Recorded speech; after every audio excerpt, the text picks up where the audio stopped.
시청자 여러분 안녕하십니까? 법률 포커스의 김진구입니다.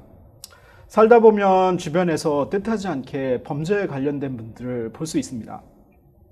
특히 미국에서는 시민권자가 아닌 이상 범죄에 관련 사실이 있을 경우 최악의 경우에는 추방으로 이어질 수 있기 때문에 더더욱 걱정하고 근심하는 경우를 종종 보게 됩니다.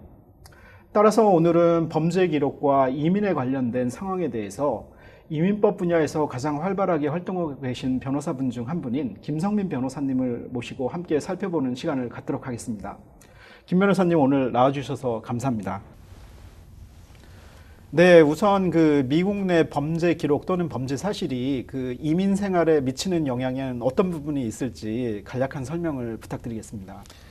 범법 행위가 있는 사람들은 미국에 들어오는 것을 막는 입국 거절 사유가 있고요. 네네. 또 미국 안에서 범법 행위를 했을 때 추방시킬 수 있는 사유들이 있습니다. 네네. 그래서 제일 중요하게 생각하는 것은 부도덕한 범죄 행위를 한 경우들, 네. 그리고 마약에 관한 경우들, 네. 그리고 여러 차례 법률을 위반한 경우들, 네네. 그리고 1년 이상의 중범죄를 저지른 경우들, 이런 경우들에 대해서 이 민법은 입국 거절을 하고 또 추방시킬 수 있는 법적 근거를 마련하고 있습니다. 예. 흔히들 도덕에 관련된 범죄를 crime of moral turpitude라고 얘기를 하는데요. 예. 이런 crime of moral turpitude가 도대체 moral turpitude가 뭔지 예. 좀 간략하게 좀 시청자분들을 위해서 설명을 부탁드리겠습니다. 예. 그러니까 제가 뭐 형사법 전문은 아니지만, 네네. 예. 예를 들면 누가 시비를 걸어서 제가 뭐 이렇게 주먹을 휘둘렀어요. 네네. 그러니까 그런 경우에 범법 사실인 건 맞지만 네. 부도덕한 범죄라고를 보기는 좀 어렵죠. 네네. 반면에 문서를 위조하거나 네. 사기를 사기를 하거나 횡령을 하거나 네. 이렇게 의도적으로 범죄를 저지를 목적을 가지고 의도성을 가지고 하는 경우는 도덕적으로 하자가 있는 범죄라고 부를 수가 있습니다. 그래서 모럴 털피투드라는 것은 이제 그 행위 속성상 사회 구성원들이 도저히 이건 도덕적으로 받아들일 수가 없는 비열하고 타락한 행위다. 이렇게 판단되는 범죄들이고요. 그래서 예를 들면 아까 말씀드린 대로 문서 위조라든가 사기라든가 횡령이라든가 또는 허위수표 발행이라든가 또는 절도라든가 이런 것들이 다 도덕성과 관련된 모럴 털피투드와 관련된 범죄들이라고 볼 수 있습니다. 예, 그리고 또 뭐 가정 내 폭력도 상당히 이민법에서는 중요하게 보는 경향이 있죠. 그러면 이제 좀 전에 말씀하신 부분 중에 이제 펠로니 결국은 중범인데요. 이민법에 영향을 미치는 중범에는 그러면은 뭐 그냥 펠로니면 영향을 미치게 되나요? 어떻습니까? 예, 이제 영어로는 aggravated felon이라고 해서 그러니까 그렇죠. 가중 처벌이 가능한 중범죄라고 합니다. 그래서 felon이라고 하는 것은 이제 중범, 그러니까 이제 1년 이상의 징역형을 사는 경우를 일반적으로 felon이라고 하는데요. 대표적인 예를 들면 살인이라든가, 뭐 강간이라든가, 청소년 또는 아동들 성적인 학대라든가, 강도라든가, 또는 1만 불 이상의 어떤 돈 세탁, 그리고 1만 불 이상의 사기라든가 탈세, 또는 간첩행위 당연하겠죠. 이런 경우들은 에그러베이트 펠론이 해당이 됩니다. 네, 흔히 주변에서는 교통 위반 그리고 심지어는 뭐 음주 단속에 적발되어서 이렇게 걱정하시는 분들도 보게 되는데요. 그러면 이러한 음주 운전이 이민 생활에 미치는 영향에는 어떤 것들이 있겠습니까? 예, 사소한 교통법규 위반은 뭐 부도덕한 범죄라든가 그래서 추방이 되거나 하지는 않고요. 하진 않는데 사실은 이제 많이들 걱정하는 음주운전은 하시면 안 되는 거지만 이제 음주운전 같은 경우에 단순하게 음주운전을 한번 했을 경우에는 이제 일리노이 주법상은 이제 클래스 A 경범 미스디미너긴 해요. 한데 그러나 음주운전이라고 하더라도 예를 들면 음주운전을 해서 내 면허증이 지금 정지돼 있거나 취소돼 있는데 또 음주운전을 저지른 경우라든가 아니면 뻔히 사람이 살상을 될 수 있을 것을 알면서 그 결과를 충분히 예측할 수 있음에도 불구하고 음주운전을 하거나 또는 이제 여러 차례 네. 음주운전을 하거나 네. 예, 이런 경우들은 가중처벌 요소가 있기 때문에 네. 도덕성에 반하는 네. 추방 가능한 범죄로 구분이 됩니다.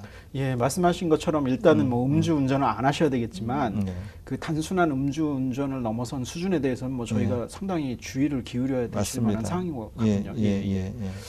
또한 미국에서는 아무래도 그 마약 관련 범죄를 한국에서보다는 쉽게 주변에서 접할 수가 있는데요. 이러한 마약 관련 법률 위반이 이민 생활에 미치는 영향은 또 어떻겠습니까? 이민법은 네. 마약에 관해서 굉장히 단호하고 엄격하게 법 적용을 합니다. 예, 그래서 그러니까 자기가 사용할 목적으로 소량의 마리화나를 소지하고 있는 경우를 제외한 그러니까 모든 마약 관련 범죄는 다 도덕성에 하자가 있는 추방 가능한 범죄로 구분을 하고 있습니다. 예. 그리고 이제 그 주변에서는 종종 이제 한국 내에서 범죄 기록을 가지고 계신 분들도 있지 않습니까? 그래서 이렇게 그 미국 내 범죄가 아니라 한국 내 범죄 기록을 가지고 있는 분들이 그런 기록들이 이민 생활에는 그럼 어떤 영향이 있겠습니까? 예. 한국에서 처음 미국 올 때 비자 신청할 때 그 한국에서 범법 기록이 있는지를 밝히도록 돼 있지 않습니까? 그렇죠. 그렇고 또 여기서 영주권을 신청하거나 시민권을 신청하거나 미국 안에서든 밖에서든 범죄 행위를 한 적이 있느냐라고 묻고 있습니다. 그래서 한국에서든 또는 뭐 어떤 특정한 주에서의 범법 행위든 연방법을 어긴 경우든 구애받지 않고 모든 범법 행위는 다 이민국의 어떤 영주권이나 시민권 심사하는데 고려 대상입니다. 예, 그렇군요. 네, 말씀하신 것처럼 범죄 기록이나 법률 위반 사항이 이민 생활에 이렇게 직접적인 영향을 미치다 보니까요. 주변에서는 범죄 기록 말소 또는 그 엑스펀지먼트로 알려져 있는 조치를 통해서 본인의 그 범죄 기록을 좀 없애려고 하시는 분들이 있는데요. 이러한 그 범죄 기록 말소가 실제로 이민 그 생활에 그 긍정적인 영향을 주게 되겠습니까? 예, 종종 듣는 질문입니다. 질문인데 이제 뭐 일리노이주 이제 판사로부터 이제 범죄 말소 판결을 받아서 그 범죄 기록을 지울 수는 있습니다. 그래서 취직을 하거나 이럴 때 일정하게 불이익을 좀 면할 수 있는 방법은 있지만 이민법에서 바라보는 범죄 기록과 이렇게 이제 형사법에서 바라보는 범죄 기록은 그 관점이 좀 다릅니다. 그래서 이민법은 심지어 전과 말소를 한 적이 있느냐라고 또한 묻습니다. 그리고 이민 당국은 거의 모든 범죄 기록을 조사할 수 있는 그런 능력이 있고 또한 실제로 그렇게 하고 있습니다. 그래서 전과 말소를 했다라고 해서 그게 어떤 영주권이나 시민권을 신청하는데 별로 효과적이지 않습니다. 더욱이 한 가지 주의할 건 전과 말소를 했다라고 해서 영주권이나 시민권 신청할 적에 전과가 없다라고 하는 것은 매우 위험한 발상입니다. 그런 경우는 이제 많은 경우 이제 이민 당국이 알고 있고 그래서 그건 이제 허위 사실을 정부를 상대로 허위 사실을 밝힌 거기 때문에 훨씬 더 엄격하게 그 당연히 기각이 되고 심지어 추방 대상이 될 수도 있습니다. 그래서 이제 주변에는 뭐 이런 범죄 기록을 가지고 있는 분들이 아무래도 좀 밝히기 껄끄러운 얘기니까 변호사한테도 이제 어지간하면 얘기를 안 하시려고 하는데 현명한 이런 조치는 아니시겠군요. 예, 그렇습니다. 네, 그렇다면 이렇게 그 범죄 기록이 있는 분들이 취할 수 있는 최선의 그 액션은 어떤 게 있겠습니까? 최선의 방법, 유일한 방법은 일단 솔직한 거고요. 솔직하게 변호사와 상의를 해서 대책을 마련하는 게 필요합니다. 범죄 기록이 있다고 해서 모두가 다 추방되는 건 아닙니다. 그리고 그걸 자의적으로 판단할 문제도 아니고 그래서 이제 경험 있는 변호사들과 솔직하고 진지하게 상의를 하는 게 필요하고요. 또 이제 법적인 조치들로서는 이제 추방이나 입국 거절 사유가 되는 것을 이제 좀 면제해 달라라고 하는 이제 그걸 웨이버라고 하는데 그걸 신청할 수도 있고 또 이제 추방 절차에 들어간 경우에는 추방 취소를 신청할 수도 있습니다. 그런데 한 가지 주의할 경우는 웨이버든 그러니까 면제든 추방 취소든 신청한다고 다 되는 게 아니고요. 사실은 현실적으로 매우 어렵습니다. 어렵고 입증할 것이 많고 또 전적으로 이제 이민 당국이나 미 법무부의 네. 재량권에 달려 있는 문제고 네. 그래서 그런 점들 좀 염두에 두고 변호사들과 네. 상의하시는 게 네. 좋겠습니다. 예, 오늘 아주 뭐 이런 범죄 기록, 범죄 사실과 이민 생활의 관련성에 대해서 이렇게 친절히 설명을 해주셨는데요. 예. 그럼에도 불구하고 이런 범죄 기록 사실 또는 사실이 예. 이민 생활에 끼치는 영향은 예. 상당히 좀 복잡하고 예. 그리고 상당히 중요한 것 같습니다. 예. 이런 측면에서 우리 시청자 여러분들께 예. 끝으로 한마디 당부 말씀을 좀 부탁드리겠습니다. 예. 뭐 앞서 말씀드린 대로 네.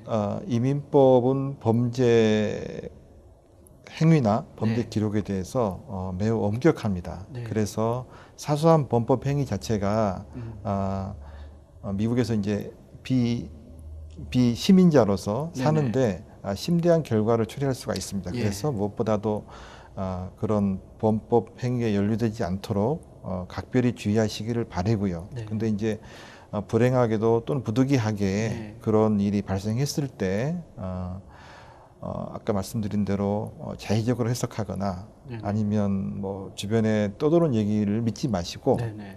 일단 말씀드린 대로 경험 있는 변호사와 상의를 충분히 하시는 게 필요하고요. 네네. 무엇보다도 또한 이제 이민 당국에 대해서는 네. 모든 걸 솔직하게 네. 이야기를 하고 네. 그리고 선처를 바라는 것이 차선책으로 우리가 고려해 볼 수 있습니다. 네네. 오늘 좋은 말씀 감사드립니다. 네. 네, 시청자 여러분, 법률 포커스 코너 오늘은 여기서 마치겠습니다. 감사합니다.